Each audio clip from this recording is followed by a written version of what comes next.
Local support for News 6 has been provided by the Northwest Ohio Educational Technology Foundation, Bowling Green State University, and the members of WBGU-TV. Hi! We're the 6th grade class from Lakota Central Elementary, home of the Raiders. Welcome to News 6!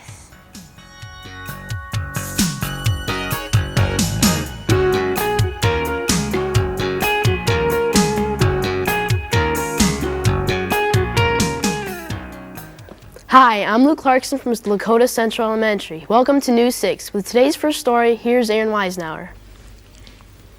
When you watch a Western on television, you may wish you could have a wild horse. Now you can. Our first story today will let you visit with Cheryl Liskey and her wild horses right here at Lakota. Karen Crawford has a story.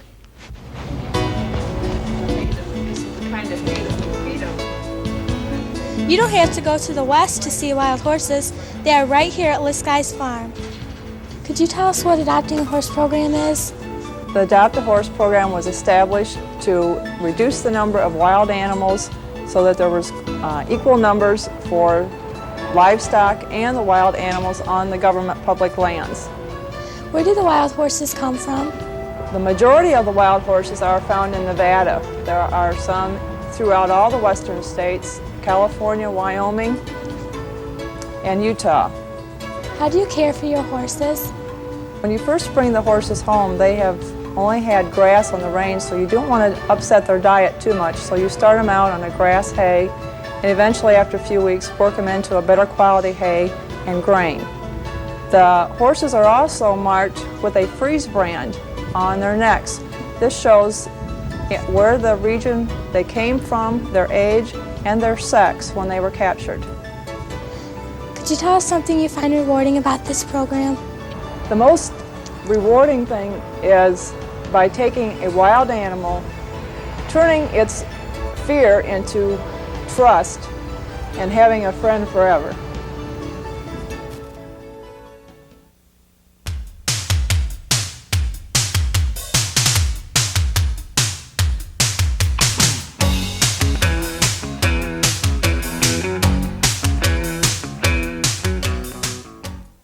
Today's News 6 is produced by the 6th grade class of Lakota Central Elementary School. The school is located in Risingsun, which is about 15 miles southeast of Bowling Green.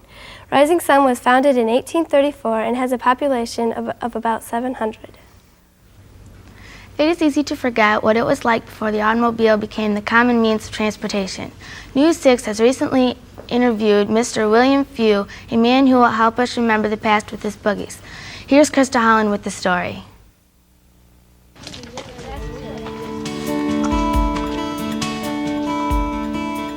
Take a ride through the past with Bill Few's Buggies and Carts. How did you get interested in building buggies and carts? The first one I built was an Amish buggy. I bought a wrecked one. Met an Amishman in Bell Center. He helped me quite a bit on building it. Took me about a year to build the first Amish buggy. What is a buggy?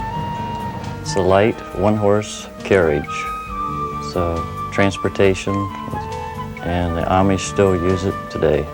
Can you show us how you build your buggies? I have a pattern that I start with. I go out Amish out east and get all the parts, the shafts, the wheels, the circle bar, springs. I get all the parts out there and then just come back and start assembling it. What do you do with your buggies and carts you build? Sold the first Amish buggy. I sold that, and then sold a couple of carts to an Amish fellow that I used to work for, and I've traded a couple.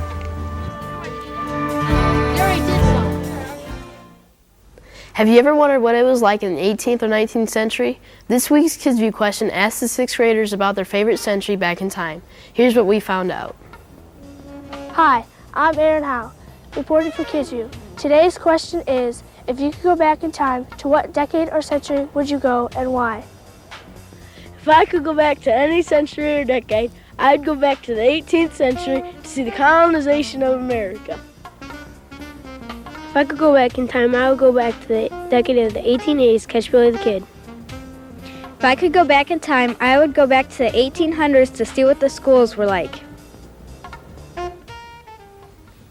Our last story today will let you visit with Mr. Joel Dennis and learn about his unique occupation of restoring cars. Here's Amy Beeston with the story. On a frame engine replaced. We just finished the... For most people, old cars can be a pain, but for Joel Dennis, old cars are fun. Can you tell us a little bit about your job? Well, our job is to reassemble and restore a car to a practically better than original condition. We start with old cars up to including probably 73, 74 cars and disassemble them down to the last nut and bolt, start over, repaint, refurbish, or replace everything that needs done till the car is as good as new for the customer. What are the steps that you go through in restoring a car? We'll research what the car should have looked like when it was new and then disassemble the car a step at a time, taking pictures of it. And when we get down to the bare, nothing left of the car, at that time we start with painting, sandblasting, sanding, priming, refurbishing, replating until the car is one step at a time put back together the same way it was disassembled. How much does it cost to restore a car? Well, again, depending on how much needs to be done to it and how much the customer wants done, we'll do either a partial or a full restoration. Probably not any less than $5,000 to $8,000 up to around $30,000. Can you tell us about your most interesting restoration job? A couple of years ago, we did an older Pontiac, a 1930 Pontiac, that had been in a garage not 4 or 5 miles from here since in the early 40s, and the people that eventually had it restored, the car had belonged to her grandmother, and she had ridden in it as a little girl. So it was pretty interesting to restore their car back to the way the woman remembered it as a little girl. That's all for this week's News 6. Thank you for tuning in. Join us next week when St. John's School visits News 6.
Local support for News 6 has been provided by the Northwest Ohio Educational Technology Foundation, Bowling Green State University, and the members of WBGU-TV.